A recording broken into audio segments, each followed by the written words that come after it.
Hello friends, welcome to my YouTube channel. Today our topic is NCERT Class 11th Physics Chapter 12 Thermodynamics। तो आज के इस video में हम लोग ज़ीरोथ लॉ ऑफ थर्मोडायनेमिक्स क्या होता है इसको जानेंगे। तो जैसे हम लोग पहले पढ़ते थे तो पहले जो भी लॉ होते थे वो फर्स्ट होते थे, फिर सेकंड होते थे, फिर थर्ड होते थे।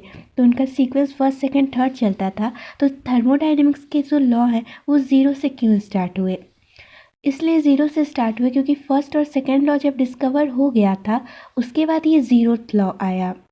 यानी कि जो ज़ीरोथ लॉ का जो इम्पोर्टेंस था वो फर्स्ट और सेकंड इन दोनों से ज़्यादा था। तो अब इसको तो कोई चेंज में इस पर ला नहीं सकते थे, इसीलिए ज़ीरोथ लॉ वो इसको ज़ीरो से स्टार्ट किया गया क्योंकि ये मेन लॉ था। तो आइए देखते हैं ज़ीरोथ लॉ क्या कहता है। तो इसका स्टेटमेंट है कि states that two system in thermal equilibrium with a third system separately are in thermal equilibrium with each other. यानी कि अगर अभी तो सिस्टम और सराउंडिंग क्या होता है, सिस्टम वो ऐसा ऑब्जेक्ट या वो ऐसी बॉडी होती है जिसके बारे में हम लोग स्टडी कर रहे हो और उसके चारों तरफ जो एटमॉस्फेयर रहता है जो उस पर इफेक्ट डालता है वो क्या हो जाता है, सराउंडिंग हो जाता है। जैसे अभी हम इस पेन की बात कर रहे हैं तो ये पेन क्या है हम लोग के लिए, ये पेन अभी एक सिस्टम है और इसके पास जो ये डायरी है ये क्या है, इसकी सराउंडिंग हो जाएगी। ठीक, तो ऐसे ही जो एक पर्टिकुलर चीज़ की जब लोग बात करते हैं उस पर स्टडी करते हैं तो वो सिस्टम होती है और उसके चार तरफ का जो एटमॉस्फेयर या होता है वो सब सराउंडिंग में आता है। ठीक, तो इसमें क्या लिखा है कि स्टेट एट टू सिस्टम, यानी कि यहाँ पे दो सिस्टम की बात की गई है। थर्मल इक्विलिब्रियम, इक्विलिब्रियम यानी ऐसी कंडीशन जिसमें चेंज ना हो रहा हो, अगर कोई बॉडी जिस पोजीशन पे है वो उसी पोजीशन पे है, उसमें कोई चेंज नहीं हो। और थर्मल यानी थर्मल किससे रिलेटेड होता है, हीट टेम्परेचर। तो यहाँ पे हम लोग टेम्परेचर की बात करेंगे। तो यानी कि वो टेम्परेचर जो है उसका इक्वल है, टेम्परेचर यानी कांस्टेंट है दोनों बॉडी का with A third system separately. यानी ये जो दो सिस्टम है वो एक साथ हैं और तीसरा जो है उनसे अलग है और वो भी थर्मल इक्विलिब्रियम में हो जाएगा। यानी कि जैसे यहाँ पे इसको एक फिगर से समझते हैं कि जैसे ये तीन सिस्टम है, ये ए सिस्टम है, ये सिस्टम बी है, ये सी सिस्टम है। अभी दो सिस्टम की बात की गई है तो यहाँ पे एक सिस्टम ए मानते हैं और एक सिस्टम मतलब एक सिस्टम सी और एक सिस्टम बी। तो सिस्टम ए को और सी में एक डायथर्मिक वॉल लगाए हैं और यहाँ पे ए और बी में एडियाबैटिक वॉल है। ये डायथर्मिक वॉल का क्या पर्पस होता है, डायथर्मिक वॉल वो वॉल होती हैं जो हीट को कंडक्ट करती हैं। यानी अगर ए वाले में ज़्यादा हीट है और सी वाले का में कम हीट है, यानी ए का हीट नहीं, यहाँ पे इंटरनल एनर्जी या फिर टेम्परेचर का कहते हैं क्योंकि हीट जो होता है वो एनर्जी इन ट्रांजिस्ट होता है।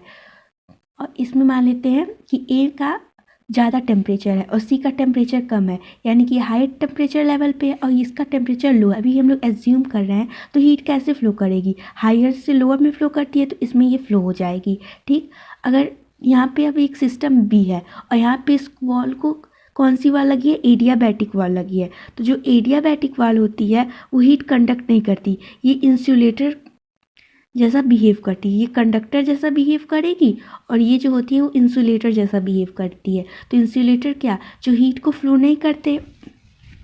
तो वैसे ही यहाँ पे अगर ए का जो टेम्परेचर है वो हाई है और बी का टेम्परेचर कंपैरिजन टू ए कम है तो यहाँ पे हीट नहीं फ्लो करेगा। क्यों नहीं फ्लो करेगा, क्योंकि यहाँ पे एडियाबैटिक वॉल है और यहाँ पे हीट फ्लो कर जाएगा क्योंकि यहाँ पे डायथर्मिक वॉल है। तो जब यहाँ का हीट फ्लो करेगा और तो यहाँ पे क्या दिया गया स्टेटमेंट में कि वो थर्मल इक्विलिब्रियम में है।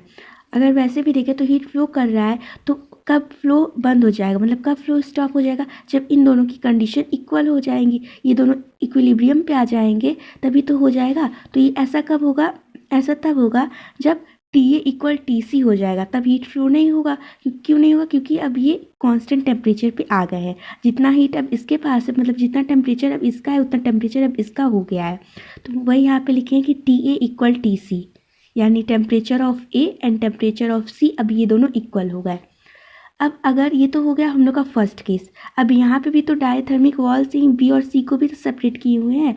तो अगर फिर से वही चीज़ जैसे इस कंडीशन में एज्यूम किए थे इस केस में, वैसे यहाँ भी मान लेते हैं कि अगर बी का जो टेम्परेचर वो ज़्यादा है और सी का टेम्परेचर कम है कंपैरिजन टू बी, तो कैसे हीट फ्लो करेगा, बी टू सी फ्लो करेगा और स्टॉप कब हो जाएगा, जब बी और सी के टेम्परेचर इक्वल हो जाएंगे। तो यहाँ भी वही लिखे हैं, T B equal T C, यानी temperature of B equal temperature of C. अब ये इक्वेशन फर्स्ट मान लेते हैं और इक्वेशन सेकंड।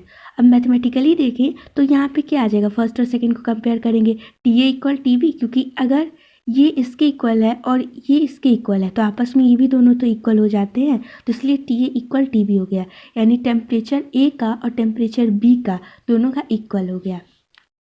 यही हम लोग का जीरोथ लॉ ऑफ थर्मोडाइनमिक्स कहता है कि अगर दो सिस्टम है और दोनों सिस्टम थर्मल इक्विलिब्रियम में है तो उनसे जो एक सेपरेट में जो सिस्टम होगा वो भी थर्मल इक्विलिब्रियम में हो जाएगा। यहाँ पे सेपरेट में सिस्टम ये है, अगर इस दोनों सिस्टम की बात करें तो ये है, क्योंकि एडियाबैटिक वॉल से यही तो कनेक्टेड है।